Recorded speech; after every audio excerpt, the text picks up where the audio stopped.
All right, what's up? I'm back with another quick video.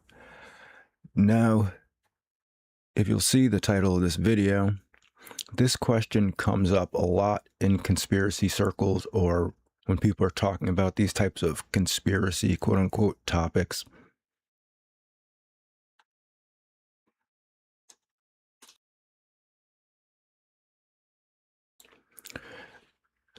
And I think that one of the reasons why is because, like I've been alluding to, that when people go into the institutions, they are taught a certain way.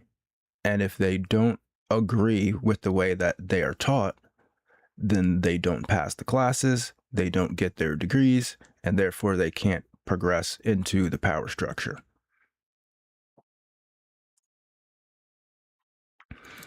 So, one example I'm going to give of how this works is through this book, The Pursuit of Power.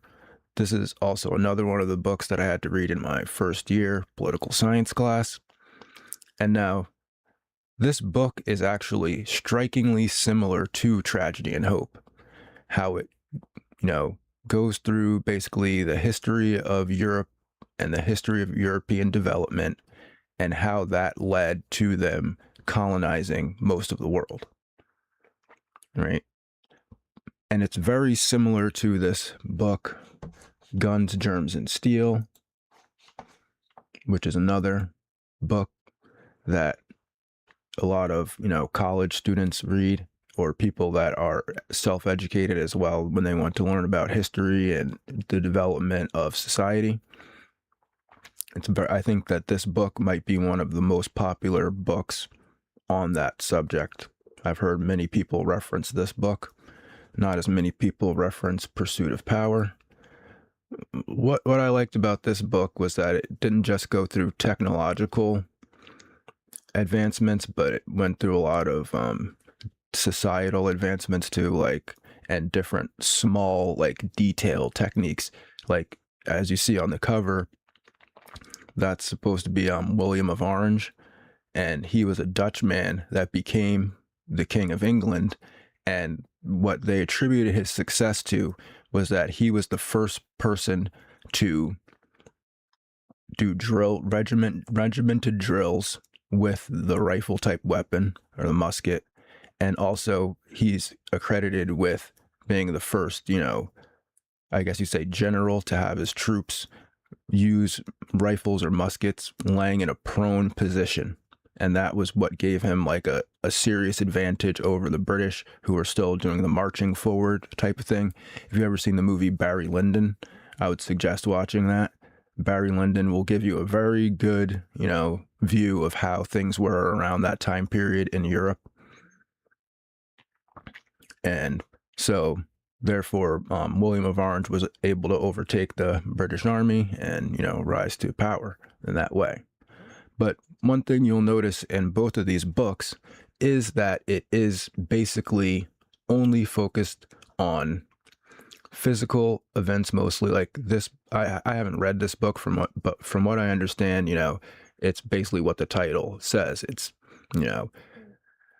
sometimes they develop through weapons, sometimes they develop through technology, and sometimes there was disease that caused different changes in populations. So you can see how both of these books, they really don't focus on the money aspect of the, 19th, 20th, and now 21st century as Tragedy and Hope is. And it does leave out a huge piece of the puzzle when you're trying to understand how we got to where we are today.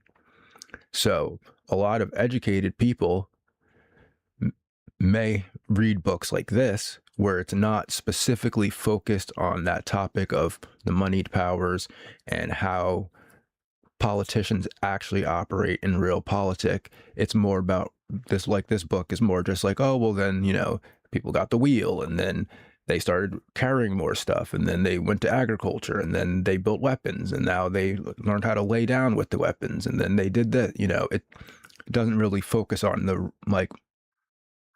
money power and how the elite actually manipulate the masses of people. And it's interesting because the professor was a communist.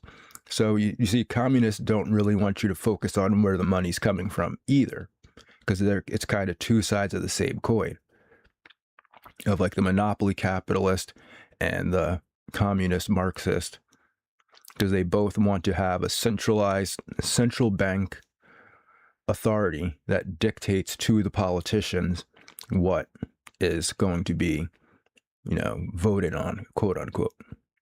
So yeah, that hopefully should answer the question that why don't, more smart people, because I'm obviously not that smart, and why don't like genius people understand this, and why don't politicians understand this, and other, social engineers understand these concepts that we're going through in Tragedy and Hope. So that's it for the video. Have a good day and peace.